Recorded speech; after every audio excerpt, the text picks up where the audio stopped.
ఈ లోకం ఒక మాయని తెలుసుకున్నాను.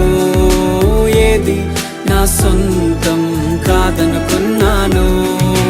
తప్పిపోయిన కుమారుని నేనైతే నా కొరకై నిరీక్షించే తండ్రి నా యేసు.